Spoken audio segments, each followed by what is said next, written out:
This is BRICS Global Television Network's Daily Roundup. We begin with the headlines. Millions of Muslims around the world celebrate Eid al-Adha, known as the Feast of Sacrifice.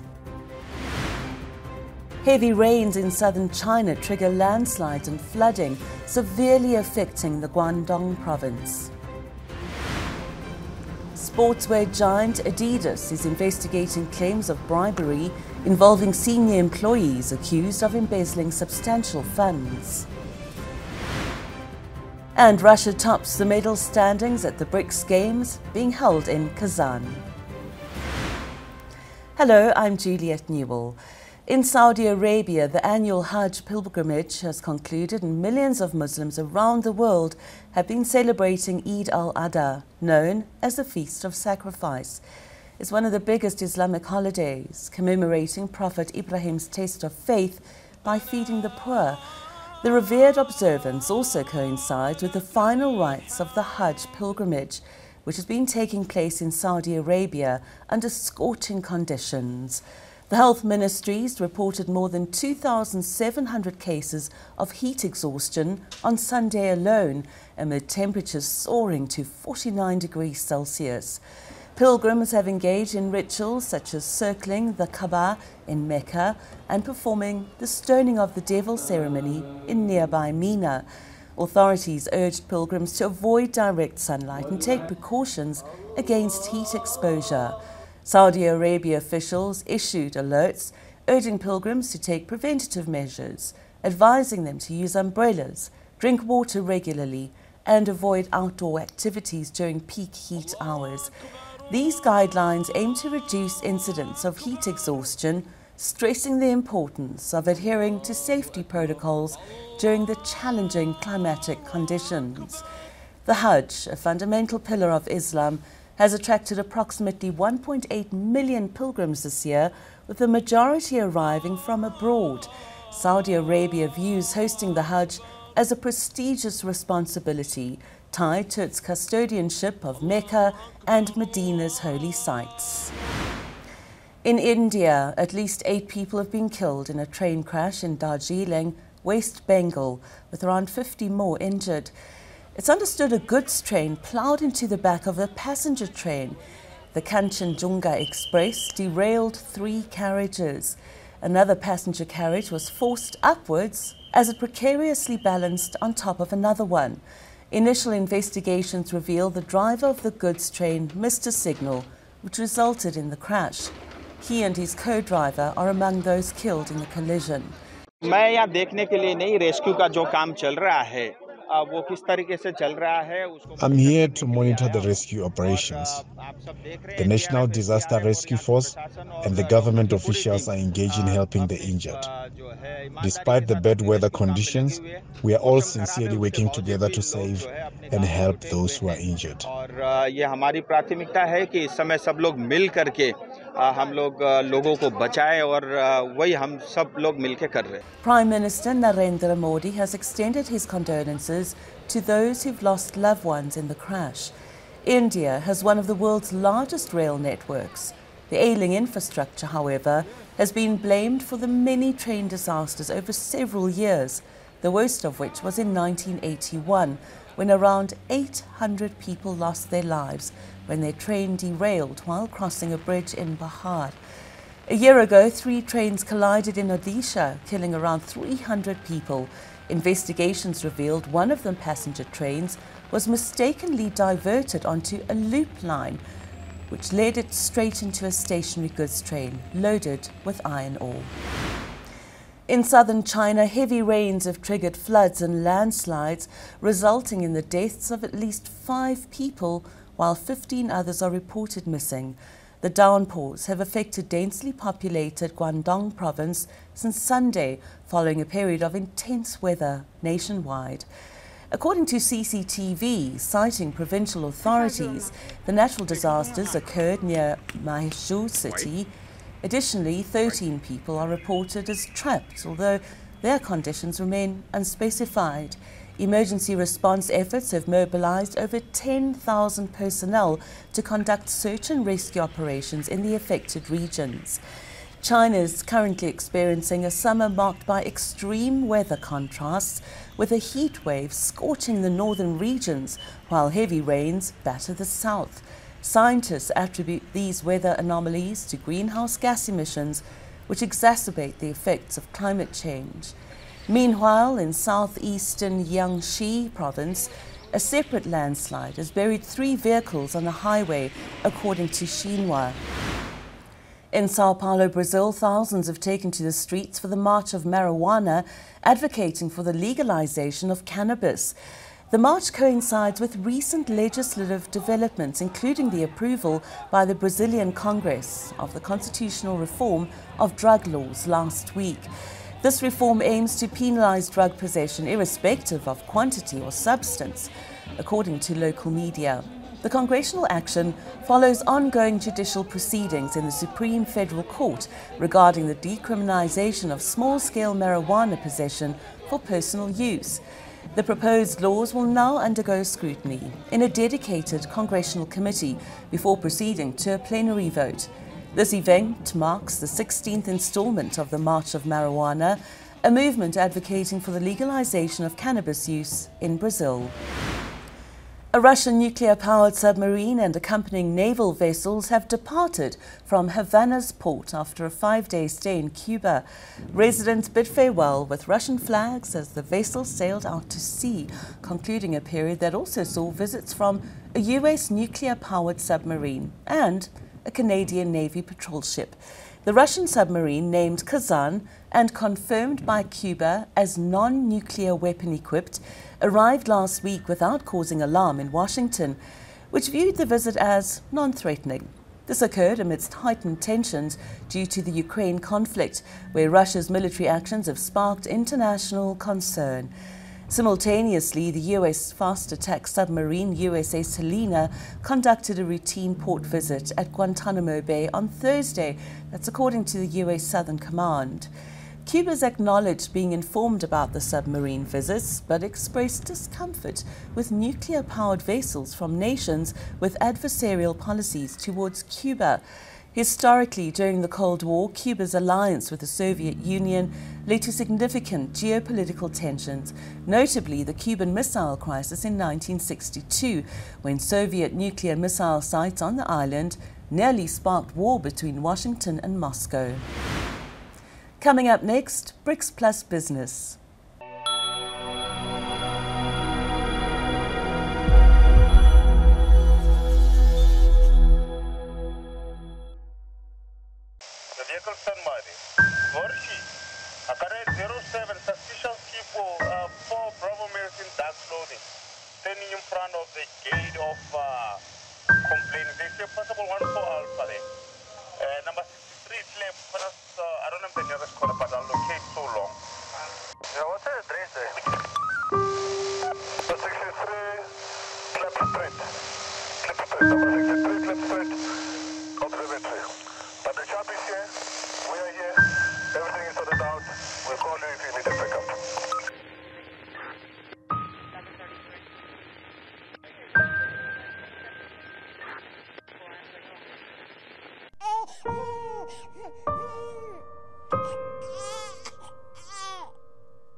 Your passport to discovery. Whether you're a seasoned globetrotter or an armchair traveler, BGTN Discover promises to inspire your wanderlust and broaden your horizons. Pack your curiosity, sense of adventure, and open heart as we set forth on a voyage of a lifetime. Watch BGTN Discover on Starsat Channel. 120 as we transport you to a new corner of the world. Get ready to explore, dream, and discover with BGTN Discover. Coming soon on BRICS Global Television. I remember being in the stadium, going into the stadium, and then there were kids outside asking for our autograph and things like that. And they really believed that we were these superhuman characters that were just used the wheelchair to get around, hidden superpowers kind of thing. And the stadium in London was sold out every single day. I mean, for that, it I think was both for the athlete and for people around the world said, you know, this is actually something worth watching. This is something, you know, that's worthwhile. We can take note of it.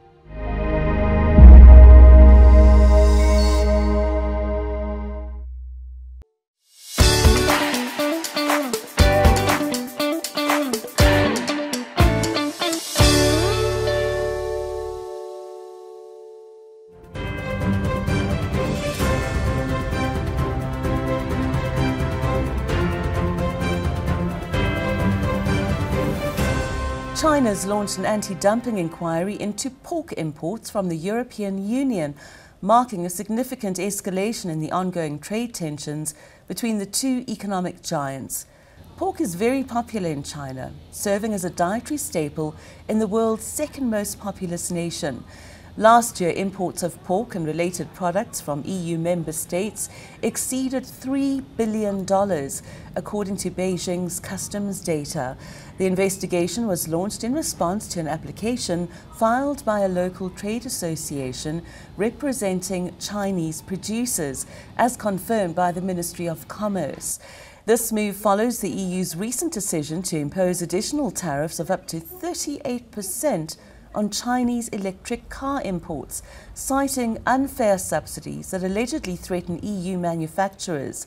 China's response included warnings of potential retaliatory measures against EU exports, such as pork and dairy products. The situation highlights the deepening trade rift and the growing use of trade investigations and tariffs as diplomatic tools between China and the European Union. Adidas shares took a hit on Monday amid reports of corruption allegations in China, prompting a sharp decline before partially recovering by day's end. The German sportswear giant disclosed it was investigating claims of bribery involving senior employees accused of embezzling substantial funds.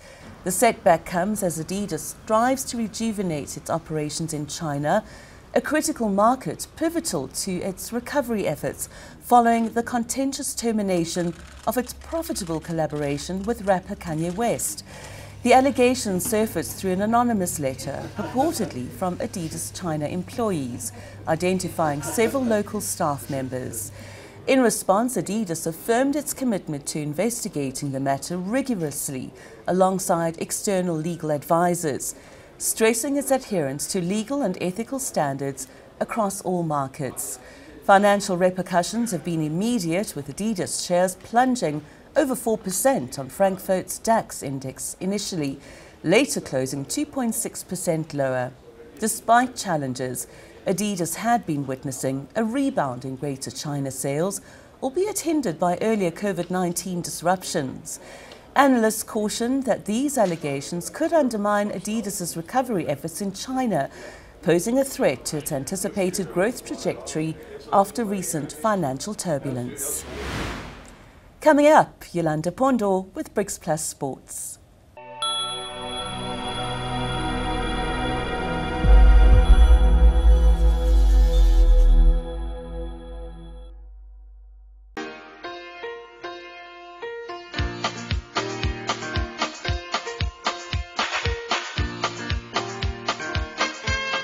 South African townships have had a significant influence on the sound of music. Townships, which were racially segregated areas during apartheid, were hubs of creativity and cultural expression. You know, I wrote a simple love song which was called You're So Good To Me, and it suddenly became this enormous hit on Ukhozi FM, which is a Zulu vernacular station. They were state-owned stations in those days. Radio Zulu played isiZulu, Radio Xhosa played isiXhosa, this is how the state divided us. You know, what we heard was divided. Frankly, you know, what I do is not about me. It doesn't belong to me. And only a conduit for it. So if it serves the interests of those who are all over the world, that would be my gift. The last. Radio DJs have historically played a significant role in shaping the music industry and the sound of popular music. I think bubblegum really found its footing and stuck to the ears of listeners in the 80s.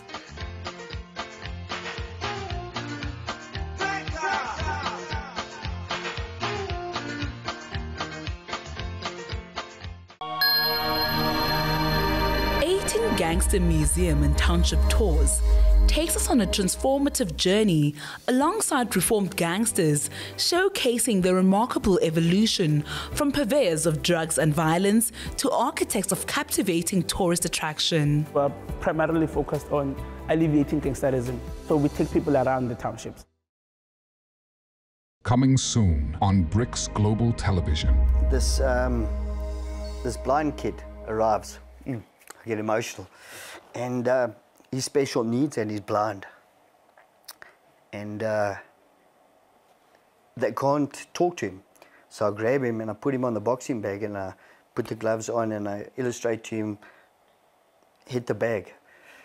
And just to see this child learn in 1 minute how to let his aggression go, and he loved it. And he was squealing because obviously he was mentally challenged and things like that. Just to see that, sure, was incredible.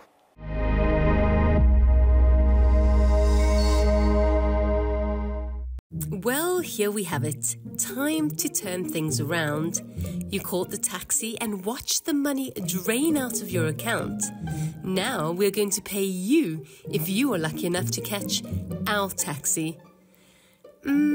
Small problem. You've got to know a few things about bricks. No, not the stuff you build your house with. Welcome to the Bricks on Wheels show.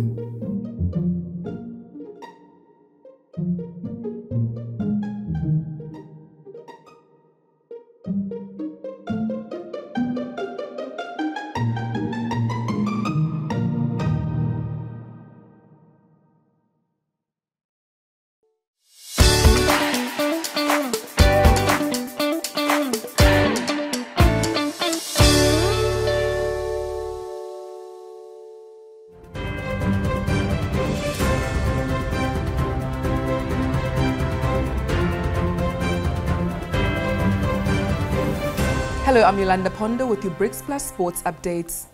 In Olympics 2024 news, Aryna Sabalenka, ranked 3rd in the world, has announced that she will not participate in the tennis event at the Paris Olympics to prioritize her health. The 26-year-old Belarusian, who recently reached the French Open quarterfinals but lost to Russian teenager Mira Andreeva, cited ongoing health issues as a reason for her decision. Sabalenka expressed the need to focus on her well-being after facing challenges over the past few months. She highlighted the strain of her schedule and emphasized the importance of taking time to recover. Despite her absence from the Olympics, she is scheduled to return to competition in Berlin, Germany this week and plans to compete at Wimbledon starting in July. Due to geopolitical circumstances following Russia's invasion of Ukraine, athletes from Russia and Belarus who qualify for the Games are only allowed to participate as neutrals in Paris. Sabalenka, the Australian Open champion, reflected on her recent health struggles, including a stomach illness during Roland Garros, describing it as one of the toughest experiences of her career on the court. India's Football Federation has announced the dismissal of head coach Igor Stimac following the team's disappointing performance in the World Cup qualifiers. The decision was made after India's hopes were dashed with a 2-1 loss to Qatar, preventing them from advancing to the 3rd round of Asian qualifiers for the first time. Stimac's termination follows India's 3rd-place finish in the group, trailing behind Kuwait and Qatar. The All India Football Federation cited the need for a fresh direction, stating Stimac had been notified of the decision, relieving him of his obligations with immediate effect. Stimats had criticised Qatar's contentious goal during the match, which contributed to India's defeat in the crucial game.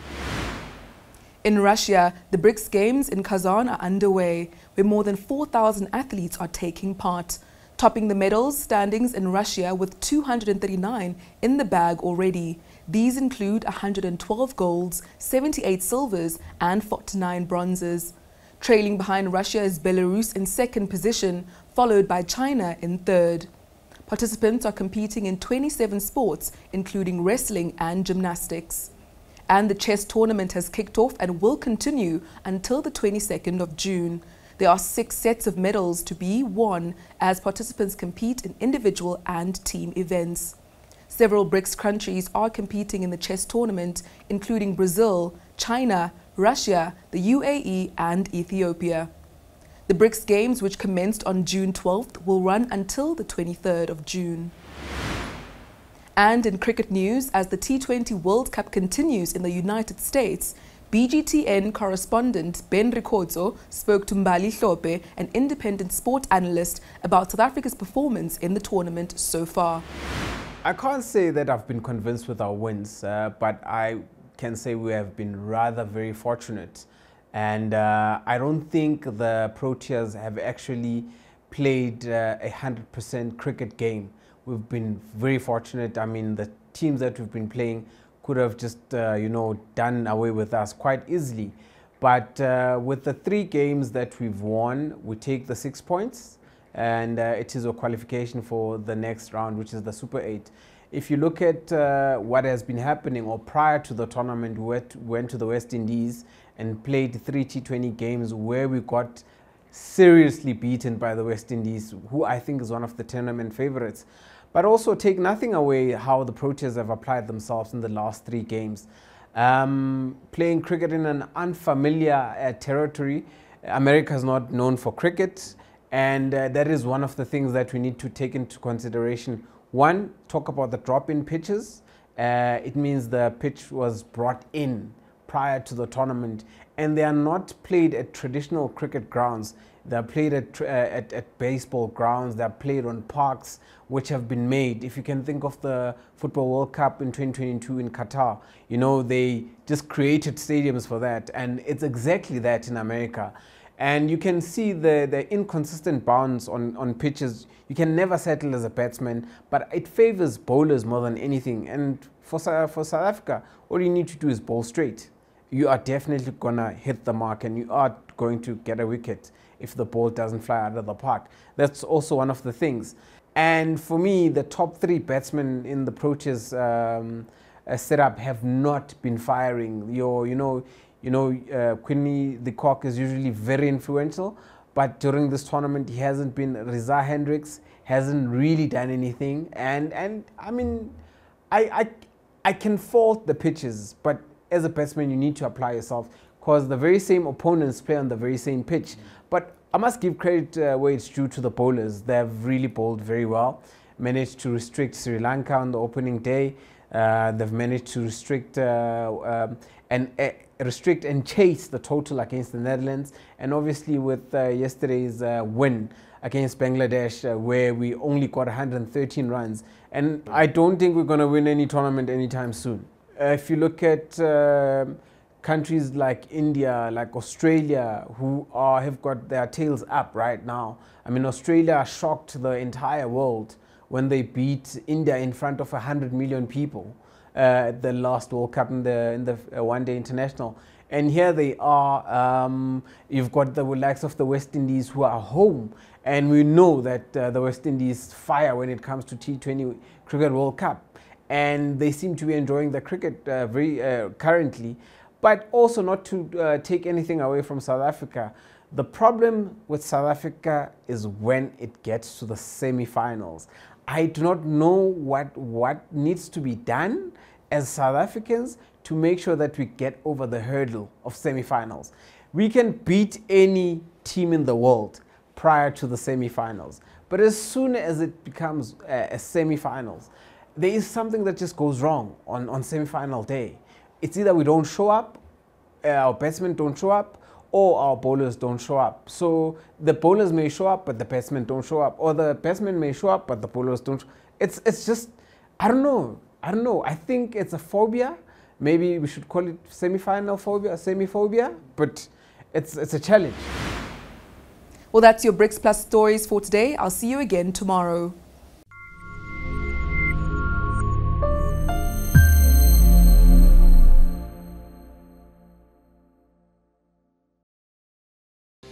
"22 Seconds" came about. I've been working on human trafficking stories recently. I've been doing documentaries. It was just like, are we doing enough? It was a campaign that was, let's challenge ourselves, let's get it out there, let's try and reach as much people as possible. 130 people are trafficked all around the world per hour. So every 22 seconds, someone is being trafficked. 22 seconds could be your walk from a school gate inside the school. It could be your walk from your house to the bus station. It's just a short distance. This campaign is a campaign that is set to raise awareness, to show the severity of this crime that's happening around us. I'm hoping that it will get society to speak about it. It will get communities, governments and organizations to come together and tackle this. I'm hoping that it will get the young girl, the young boy to understand the dangers that we live around. And we're speaking to schools so that children are also aware of this. Teachers are aware, because also teachers play a vital role into seeing kids that they teach that this child was not like this. The campaign is running for a month, but that's not where our work will end. We will continue campaigning and we will continue moving towards our goal of getting 22 million signatures. You can share the campaign firstly on social media using the hashtags 22 seconds not for sale, hashtag 22 seconds empower change, because we are empowering change. Please sign the petition. The whole idea also behind the petition is that once we reach 22 million signatures, we will take it to the UN. It is up to us to raise awareness and show human trafficking that it has no place in our society.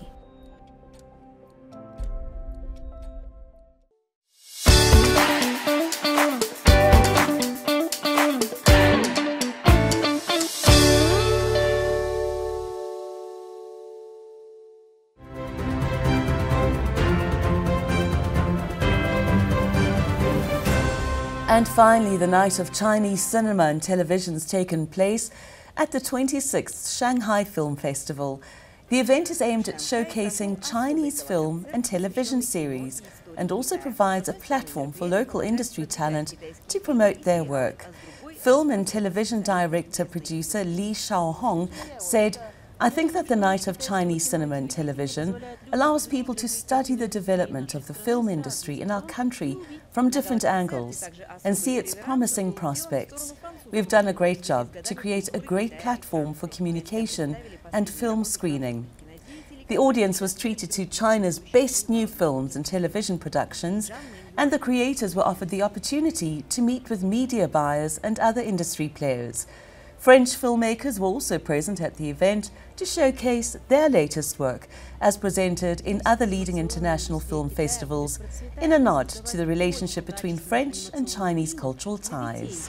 And finally, a delegation led by the Vice President of the Foreign Friendship Association of the Xinjiang Uyghur Autonomous Region has visited the United Arab Emirates, where the epic musical performance Xinjiang is a Beautiful Place was showcased in Abu Dhabi and Dubai.